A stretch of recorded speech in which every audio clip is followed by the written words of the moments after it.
Hi hello नमस्कार, मी लक्ष्मी. तुमचं सगळ्यांचं परत एकदा आपल्या छोट्याशा ब्लॉगमध्ये अगदी मनापासून स्वागत करते. सर्वप्रथम सगळ्यांना श्री स्वामी समर्थ. हा ना रविवारचाच दिवस आहे, फक्त संध्याकाळचं टायमिंग आहे आणि सकाळचा वेगळा व्हिडिओ आणि हा संध्याकाळचा वेगळा व्हिडिओ आहे. सांगायला विसरली, मला माफ करा. आणि हे संध्याकाळचे 6 वाजलेत आणि इथं बघा मी किचन सगळं व्यवस्थित स्वच्छ पुसून घेते. घरातली तर सगळी साफसफाई झाली आहे आणि हॉल पण झाले आणि बेडरूम पण झाले. किचनच तेवढं राहिलेलं. मग आता मी किचन करून घेते सगळं. किचनवर चढायच्या अगोदर माफी मागून मग किचनवर चढली, कारण की मी तसं चढत नाही. किचनवर चढायच्या अगोदर पहिले किचनवर माफी मागते, मग वरती चढते साफसफाई करायला. आणि मी किचनवर तर कधीच बसतच नाही, फक्त मी स्वयंपाक करून उभा राहूनच स्वयंपाक करते.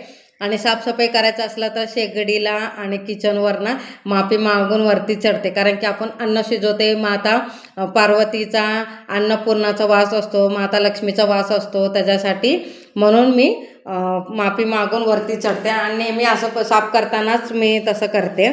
आणि आता वरतून सगळं स्टाईल वगैरे सगळं स्वच्छ पुसून घेतलं आणि ॲक्वागार्ड वगैरे ते सगळं व्यवस्थित पुसून घेतलं.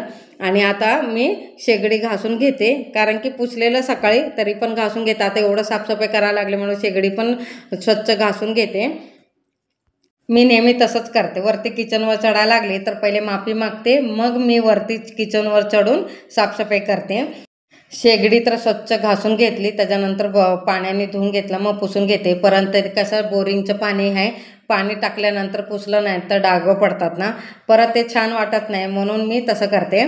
आणि आता वेगळं सगळं किचन वगैरे सगळं शेगडी बिगडी स्वच्छ पुसून घेतलं आणि आपल्या जागेवर जी वस्तू ठेवायची ती सगळी व्यवस्थित ठेवून घेतली. आणि इथं बघा माझं तेल संपलेलं किटलीतलं मी वतून घेते, झाकण लावून ठेवून देते. आणि मीठ पण संपले भरणीतलं आणि ते पण सगळं भरून घेते.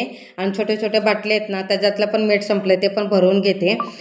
मिठाची भरणी तर खाली झाली, आता त्याला पण घासून ठेवून देते एका साईडला. मग उद्या कपलं सगळं सुकल्यानंतर भरणी त्याच्यातनं मीठ भरून ठेवते. किचनचं सगळं काम करता करता 7 वाजलेत आणि आता देवपूजा पण करायचं. आणि वरतून कसं सर्व पित्री अमावस्या आहे म्हटलं तर संध्याकाळी कणकेचा दिवा पण बनवायचा. थोडीशी भांडी होती ती पण घासून घेतली. आता शेगडीवर जे जे ठेवायचं ते सगळं ठेवून घेते. आणि संध्याकाळ झाल्या म्हटलं थोडंसं दूध तापून घेते, नाही तर परत त्या दिवशी सारखं खराब व्हायचं. आणि म्हणून ना दूध तापवायला ठेवते आणि सगळं हे भांडे आहेत ना व्यवस्थित लावून घेते. आणि बाटली पण घासून घेते, घासून त्याच्यात पाणी वगैरे सगळं भरून ठेवते. आणि हे सगळं काढलं आहे बघा, सगळं पुसून घेते. वरचं सगळं पुसलेलं, खालचंच राहिलेलं म्हटलं इकडचं होऊन दे, मग नंतर इकडचं पुसता येईल म्हणून इकडे पुसून घेते.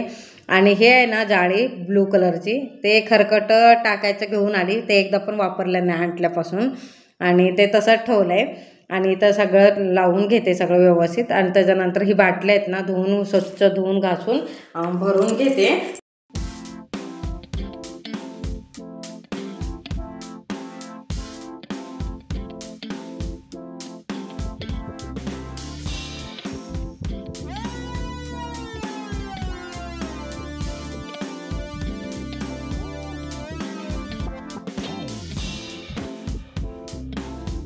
सगळ्या बाटल्या जग सगळं भरून झालं आहे. आता बघा मी कणकेचा दिवा बनवते आणि त्याच्यात मीठ टाकत नाही, काही नाही टाकत, फक्त साधं सिंपल बनवते. हळद टाकायचं तर हळद टाकू शकतात, मग मी नाही टाकत, फक्त कणकेचा दिवा बनवते. आणि कणकेचा दिवा ठेवण्यासाठी छोटंसं प्लेट आहे ना ते त्याच्यासाठी ठेवले. वाट लावली, त्याच्यानंतर त्याच्यात थोडंसं तेल टाकलं. आणि माझ्याकडे तिळीचं तेल नाही म्हणून ना गोडे तेल म्हणजे देवाचं तेल आहे तेच वापरलं. आणि त्याच्यात ना काळे तेल टाकलेत. आणि हे ना दक्षिण दिशेला तोंड करून दिवा लावायचे म्हणून ना ते काळे तेल टाकलेत.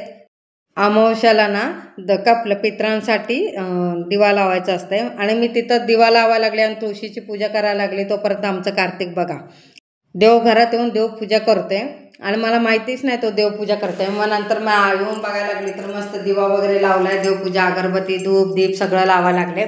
आणि घाबरत करायला लागले, त्याला वाटलं की मी ओरडते म्हणून. मग त्याला म्हटले तू देवपूजा करते करून दे.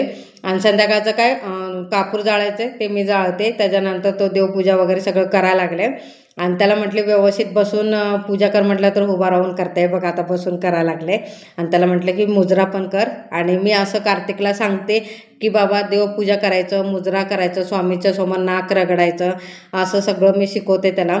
आणि त्याला मी कंपल्सरी संध्याकाळी सकाळी असला की मी त्याला आठवणीने सांगते की देवपूजा पाया पड, धूप दीप अगरबत्ती असलं तर लावून नंतर मी लावते. आणि त्याने फक्त धूप आणि अगरबत्ती लावल्या ना तर मग मी कापूर जाळला आणि त्याच्यानंतर देवपूजा करायचं झालं माझं सगळं. आता मी स्वयंपाकघरात आली, स्वयंपाक करून घेते. आता स्वयंपाक काय करायचा तो विचार पडलाय तर माझ्या डोक्यात आलं की टमाटरची आमटी करायचं. आता इथं मी ना भरपूर असे ना टमाटर घेतले आणि कापलेत मोठे आणि अगोदर स्वच्छ धुवून घेतले, नंतर असे मोठे कापले आणि जेवढं त्याच्यात टमाटर बुडतात ना तेवढं पाणी वतून ना चांगलं उकळून घेतलं त्याच्यात. आणि एका साईडला भात लावला आणि टमाटरचा आमटी म्हणा किंवा सार म्हणा त्याच्याबरोबर ना ही भात आहे ना खूप चांगली लागते. फक्त एवढंच की ना भात आहे ना जिरा राईससारखं करायचं, एवढं सुंदर लागते ना, खूप चांगलं लागते. आणि इथं बघा टमाटर आहे ना चांगलं शिजलं, त्याच्यात ना धन पावडर, हळद, मीठ आणि आपल्या 4-5 मिरच्या हे टाकलेत, लसूण टाकले आणि धन टाकलेत आणि त्याच्यानंतर चांगलं वाटून घेते. एकदम बारीक पेस्ट करून घ्यायची.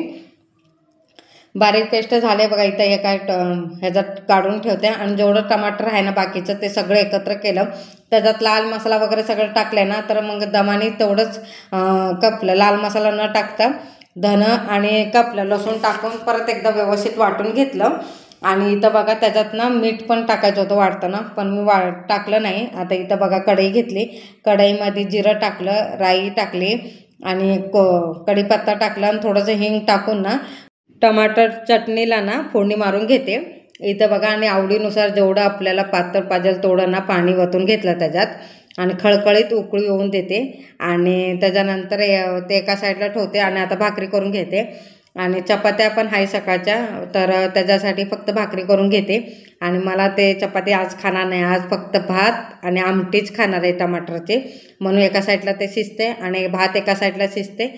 सकाळी 8 वाजल्यापासून ते रात्रीचे आता 9:30 वाजले तोपर्यंत काम करते आणि एवढं कंटाळा आला ना म्हणून मी आता 2च भाकऱ्या टाकणार आहे. असं कंटाळा म्हणजे असं एकदम हे झाले, म्हणजे एकतर थकल्यासारखं झाले, म्हणून पटापट स्वयंपाक करते आणि जेवते.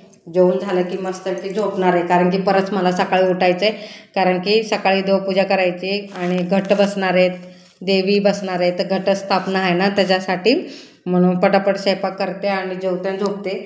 भाकऱ्या तर 2च केले बघा, भाकऱ्या झालेत माझे. आणि मग अशी ना त्याच्यात मीठ टाकायचं लक्षातच राहिलं नाही. आता मीठ टाकून घेते आणि चांगलं खळखळीत उकळी येऊन देते. इथं बघा भात पण तयार झालं आणि आमटी पण झाली आणि भाकरी पण झाली. आणि शेवटला ना कोथिंबीर टाकायची, कोथिंबीरच्या काड्या भरपूर टाकायच्या, एवढं छान लागतात ना, तुम्ही एकदा करून बघा. आजचा व्हिडिओ आवडला असेल तर लाईक शेअर सबस्क्राईब करा. सगळ्यांना श्री स्वामी समर्थ.